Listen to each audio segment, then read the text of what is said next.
Let's talk about the studio because you guys obviously with the Texas KGB, you had a couple of records with that project and a couple of records now with Madam Radar, and you kind of gone from multiple different producers over time. What's the evolution looking back? Like if you guys reflect back over the course of your catalog, how have you guys evolved as a band over time, do you think? We've definitely gotten much more comfortable with the studio over time.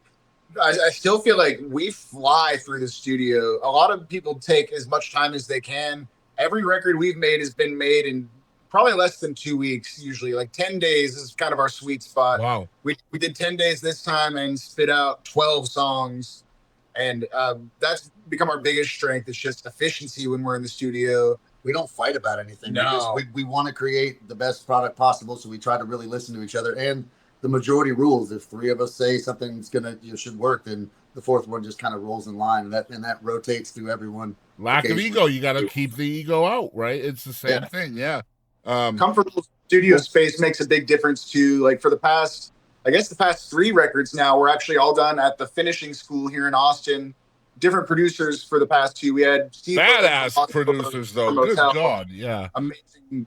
And before that, we had Gordy Quist from the Band of Heathens, also amazing. Just really, he's a musician's producer, like he's a guitar player himself for the Heathens, so he's just so involved in the inside of the music. He's really fun to work with for that reason. I mean, Steve's the same way, honestly. Yeah, Steve really got some of the best out of us, I think. He was tough. We did a lot of pre-production before that album, and he really made us think about the songs and be like, can we top this? And sometimes we're like, you would get into it and you'd be like, wow, actually we can make this better. And there were other times where we tried moving stuff around, doing every which thing, and it's like, no, actually this was the way it's written is the way it needs to go. And a lot of the songs were unproven. So we hadn't had a chance to play them out. Yeah, they were brand new, but it was really cool to, especially to go in the studio and, be finishing writing parts, but have such a great ear from him. Yeah, man, it's cool having somebody like that in your corner, right? Just to be able to, I mean, there's a lot of growth that can happen there as a musician by sitting there and sponging that shit up, right? He's been there. He's done that. He knows. Yeah. Man, just make sure you listen. I'm not a musician, but I spend a lot of times in the studio just checking stuff out and listening and experiencing it, and it's just such a cool process.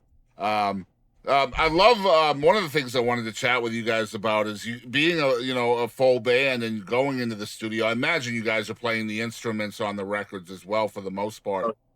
Talk about how much of an advantage that is for you guys when you do go out on the road. And you sound so much alike from your records. There's no difference between the studio stuff and the stuff people are hearing from the stage.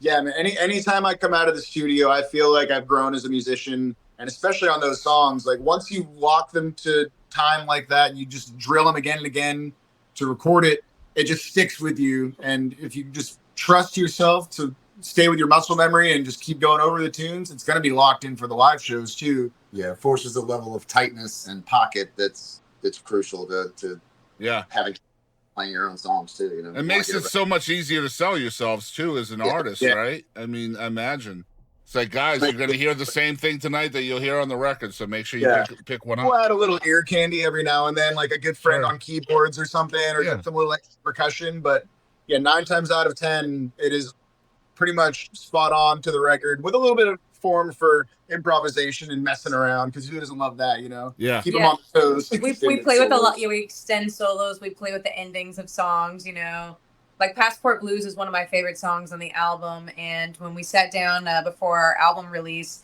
we were like, hey, let's play around with the end of this. And we kind of turned it on the album. It fades, so we needed to really create an ending, and we just did like a nice jam, and it turned out so cool. And it's one of my favorite songs to perform live as well as on the album, and they are different versions. Yeah, well, first of all, the whole record is badass. Like, it's so good, man. And you guys have come so far from, I think it was 2017. When you guys...